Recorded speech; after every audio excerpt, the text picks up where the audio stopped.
গল্প আমি পদ্মজা, লেখিকা ইলমা বেহরোজ। পর্ব সংখ্যা ৯। আবুল জাহেদকে আহত অবস্থায় দেখে সবাই চমকে উঠল। কপাল বেয়ে তার রক্ত ঝরছে। একজন দৌড়ে গেল বাড়ির ভেতর ফার্স্ট এড বক্স আনতে। লিখন কিছু সময়ের জন্য থমকালো।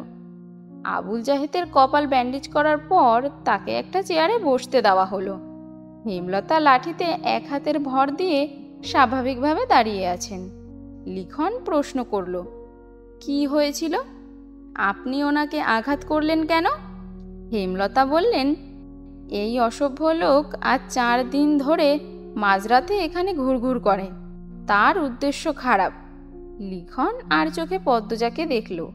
এরপর আবুল জাহেদকে প্রশ্ন করল, উনি যা বলছেন সত্যি? আবুল জাহেদ গমগম করে উঠল, আমি আজই প্রথম এসেছি এখানে, ঘুম আসছে না, তাই হাঁটতে হাঁটতে এদিক চলে এসেছি। হুট করেই উনি আক্রমণ করে বসলেন। হেমলতা প্রতিবাদ করেন দৃঢ় স্বরে, মিথ্যে বলবেন না একদম। আবুল জাহেদ কিছুতেই তার উদ্দেশ্য স্বীকার করল না। তর্কে তর্কে ভোরের আলো ফুটল। হেমলতা কঠিন করে জানিয়ে দিয়েছেন, আজই এই বাড়ি ছাড়তে হবে। হেমলতার সিদ্ধান্ত শুনে দলটির মধ্যে আতঙ্ক ছড়িয়ে পড়ল। তীরে এসে নৌকা ডুবতে দেওয়া যায় কি? সিনেমার শেষ অংশটুকু বাকি। শর্ত অনুযায়ী আরও 10 দিন আছে। দলের একজন বয়স্ক অভিনেতা এই সিদ্ধান্তের প্রতিবাদ করলে হেমলতা জবাব দিলেন, আমার 3টে মেয়ের নিরাপত্তা দিতে পারবেন? একটা পুরুষ মানুষ রাতের আধারে যুবতী মেয়েদের ঘরের পাশ দিয়ে ঘুরঘুর করবে কেন? কিসের ভিত্তিতে? হেমলতা সবাইকে এড়িয়ে লাহারি ঘরে ঢোকেন। এদের সাথে তর্ক করে শুধু সময়ই নষ্ট হবে। আবুল জাহেদের দ্রুত চাহনি তার নজরে এসেছে বারংবার। প্রথম রাতে পায়ের আওয়াজ শুনে চিনতে পারেননি। এরপর দিন সন্দেহ তালিকায় থাকা 4-5 জনকে অনুসরণ করে তিনি নিশ্চিত হন। রাতে কে লাহারি ঘরের পাশে হেঁটেছিল। লাহারি ঘরের ডান পাশে তুষের স্তূপ, পলিথিন কাগজ দিয়ে ঢাকা। অসাবধানবশে আবুল জাহেদের কাদা মাখা জুতো তুষের স্তূপে পড়ে, ফলে জুতোয় তুষ লেগে যায়। এরপর দিন হেমলতা বাড়ির বারান্দায় জুতো জোড়া দেখতে পান। তুষ বাড়ির আর কোথাও নেই। তিনি ব্যস্ত হয়ে তুষের স্তূপের কাছে এসে দেখেন একজোড়া জুতোর ছাপ। সেই জুতো যখন আবুল জাহেদ পরল, তিনি পুরোপুরিভাবে নিশ্চিত হন। শুটিং দলটার মধ্যে একটা হাহাকার লেগে গেল। বেশ কিছুক্ষণ নিজেদের মধ্যে আলোচনা চলল। এরপর সবাই মোরশেদকে ধরল। বিনিময়ে তারা আরও টাকা দিতে রাজি। হেমলতার ধমকের ভয়ে তখন চুপ হয়ে গেলেও টাকার কথা শুনে মোরশেদের চোখ দুটি জল করে উঠল। ঘরে এসে হেমলতার সাথে ধুন্ধুমার ঝগড়া লাগিয়ে দিলেন। হেমলতা কিছুতেই রাজি হননি। শেষ অবধি তিনি নিজের সিদ্ধান্তে অনড় থাকতে পারলেন না। দলের কিছু ভালো মানুষের অনুরোধ ফেলতে গিয়ে তিনি অস্বস্তি বোধ করছিলেন। 10 দিনের বদলে 5 দিনের সময় দেন। হেমলতা স্বস্তিতে নিঃশ্বাস ফেলেন। ভাগ্যিস কোনো ঘটনা ঘটার আগে ব্যাপারটা খোলসা হয়েছে। বেশ গরম পড়েছে আজ। মুন্নাকে পাশে নিয়ে পদ্মজা পাটিতে বসে আছে। মনোযোগ দিয়ে মুন্নাকে শেখাচ্ছে কাকে কি ডাকতে হবে। আমায় ডাকবি বড় আপা, পূর্ণাকে ডাকবি ছোট আপা, আর প্রেমা তো সমান, তাই প্রেমা ডাকবি। দুজন মিলেমিশে থাকবি, বুঝেছিস? হ, বুঝছি। আম্মাকে তুইও আম্মা ডাকবি। আমাদের আম্মা আব্বা আজ থেকে তোরও আম্মা আব্বা, বুঝছিস? মুন্না বিজ্ঞ স্বরে বলল, হ, বুঝছি। হেমলতা রান্না রেখে উঠে আসেন। মুন্নাকে বলেন, শুদ্ধ ভাষায় কথা বলবি, তোর পদ্ম আপা যেভাবে বলে। কই মানে? পদ্মজা বলল, কই মানে না, বল। আচ্ছা বলবো। মুন্না বাধ্যের মতো হেসে বলল, আচ্ছা বলবো। হেমলতা হেসে চলে যান। পূর্ণা রুম থেকে মুন্নাকে ডাকলো, মুন্না রে। হ শুরু আপা। পদ্মজা মুন্নার গালে আলতো করে থাপড় দিয়ে বলল, বল। জি ছোট আপা। পূর্ণা পদ্মজার মতো করেই বলল, জি ছোট আপা। পদ্মজা হাসল। পূর্ণা মৃদু হেসে বলল, তোর নাম পাল্টাতে হবে। আমি তোর নতুন নাম রেখেছি। ক্যারে নাম পাল্টাইতাম ক্যারে? পদ্মজা কিছু বলার আগে মুন্না প্রশ্ন করলো, আইসা এই থাকডা কেমনে কইতাম? পদ্মজা হেসে কপাল চাপড়ে, এই ছেলে তো আঞ্চলিক ভাষায় বুঁদ হয়ে আছে। পূর্ণা বলল, তুই এখন আমাদের ভাই, আমাদের নামের সাথে নাম মিলিয়ে তোর নাম রাখা উচিত। কি উচিত না? মুন্না দাঁত কেলিয়ে হেসে সায় দিল, হ, এই জন্যই তোর নাম পাল্টাতে হবে। আজ থেকে তোর নাম প্রান্ত মোড়ল।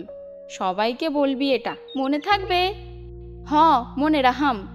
বল, আচ্ছা মনে রাখবো। আচ্ছা মনে রাখবো। দুপুর গড়াতেই হাজেরা আসলো, সাথে নিয়ে এসেছে বানোয়াট গল্প আর বিলাপ। ইশারা ইঙ্গিতে সে লাউ চাইছে। মোর্শেদ গতকাল সব লাউ বাজারে তুলেছেন। গাছে আর একটা ছিল, ঘরে চিংড়ি মাছ আছে। প্রান্ত লাউ দিয়ে চিংড়ি খাবে বলে ইচ্ছে প্রকাশ করেছে। হেমলতা হাসি মুখে শেষ লাউটা নিয়ে এসেছেন। এখন আবার হাজেরারও চাই। কেউ কিছু চাইলে হাতে থাকা সত্ত্বেও হেমলতা ফিরিয়ে দেননি, আজও দিলেন না। তিনি হাজেরাকে হাসি মুখে লাউ দিলেন। হাজেরা সন্তুষ্টি প্রকাশ করে চলে গেল। পদ্মজা মায়ের দিকে অসহায় চোখে তাকায়। প্রান্ত এই বাড়ি এসে প্রথম যা চাইল তাই পেল না। মনের উপর নেতিবাচক প্রভাব পড়বে না তো? হেমলতা পদ্মজার দৃষ্টি বুঝেও কিছু বললেন না। প্রান্তকে ডেকে কোলে বসান। ছেলেটাকে দেখতে বেশ লাগছে। দুপুরে তিনি গোসল করিয়েছেন। মনে হয় কোনো ময়লার স্তূপ পরিষ্কার করা হচ্ছে।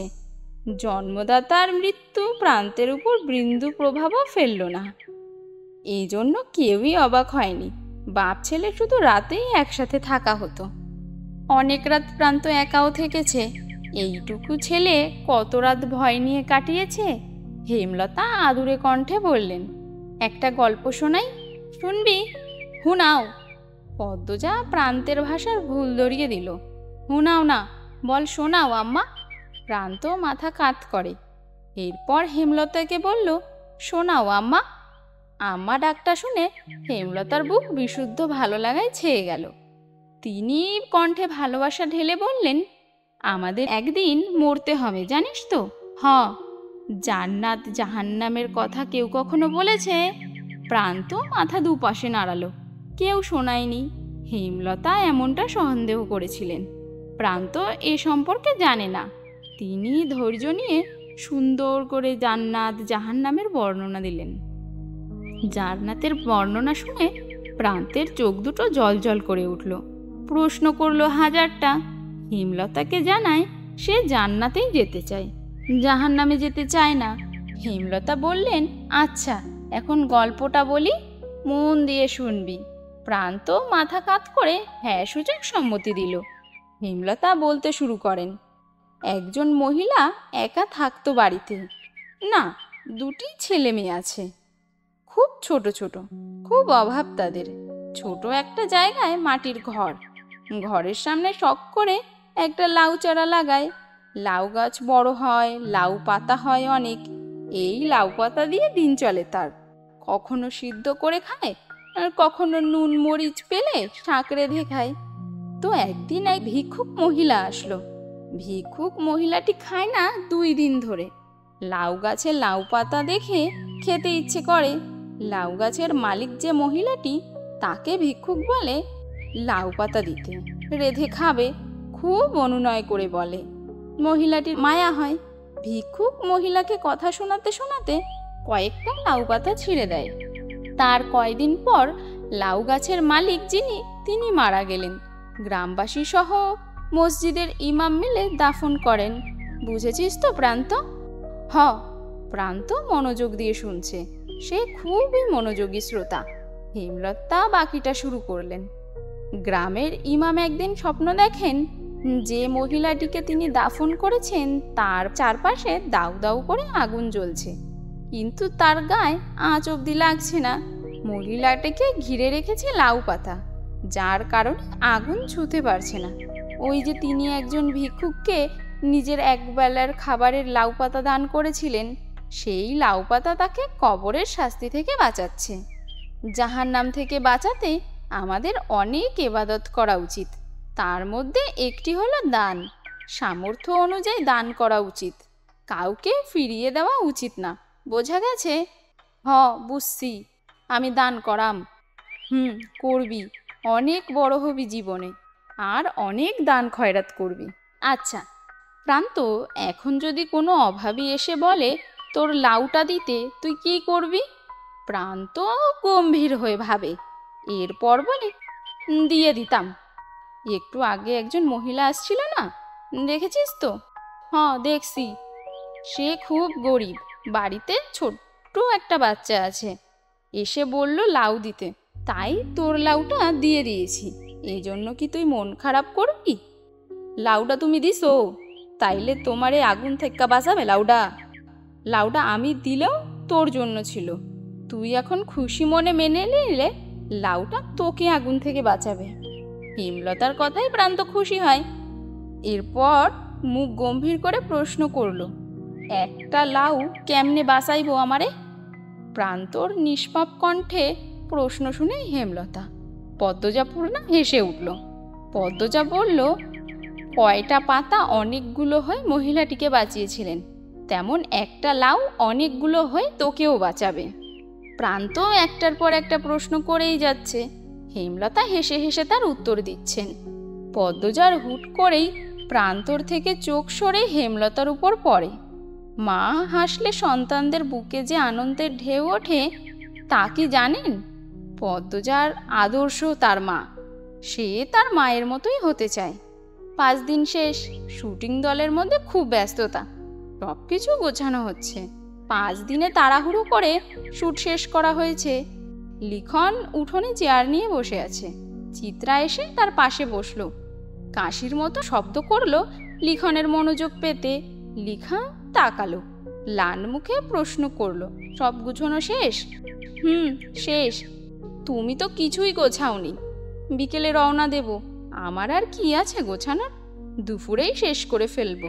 মন খারাপ? লিখন কিছু বলল না। লাহারি ঘরের দিকে তাকালো, দৃষ্টিতে শূন্যতা, কিছু ফেলে যাওয়ার বেদনা। বুকের বাপাশে চিনচিন ব্যথা করে।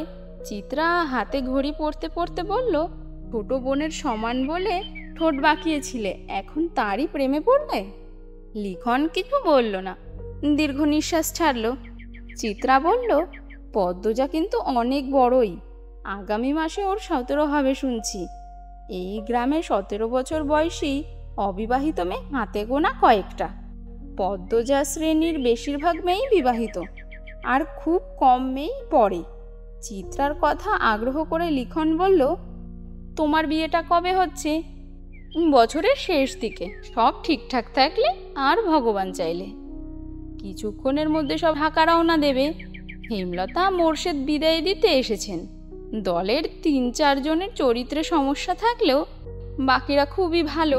হেমলতার সাথে মিশেছে খুব, নিজের বাড়ি মনে করে থেকেছে, বাড়ির দেখাশোনা করেছে।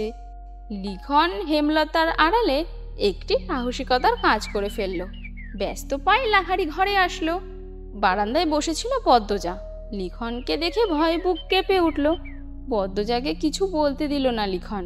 সে দ্রুত বারান্দায় উঠে পদ্মজার হাতে একটা চিঠি গুজে দিয়ে জায়গা ত্যাগ করলো।